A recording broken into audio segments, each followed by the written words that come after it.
مکے کا ماتمی میں پہلے ہوں. یہ جو ہاتھ مارتے ہو نا یہ سینے پہ دایا ہاتھ، اس کا مطلب پتہ ہے؟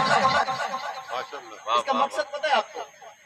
لو آج مستجاب نقوی نے در کریمہ اہل بیت سے جو خیرات مانگی آپ کی جھولیوں میں ڈالنے لگا ہوں. اب جب بھی ہاتھ اٹھے گا نا خدا کی قسم جب میرا جملہ یاد آئے تو حقیر کے حق میں دعا ضرور کر دینا.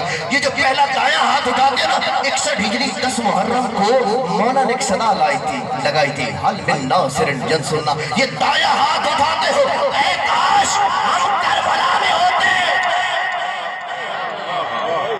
اے مولا ہم کربلا میں ہوتے تو تیرے علی اکبر کو برچی نہ لگتی، تیرے قاسم کے ٹکڑے نہ ہوتے. اس بات کی حسرت ہے اور مولا سے اقرار کرتے ہو. اچھا یہ بایاں ہاتھ کیوں اٹھاتے ہو؟ بایاں ہاتھ اس لیے ہے، بایاں ہاتھ سینے پہ مار کے کہتے ہیں اے آقا مولا 61 ہجری نہیں تھے تو کیا ہوا؟ آج اگر وقت کا حسین یوسف زہرا امام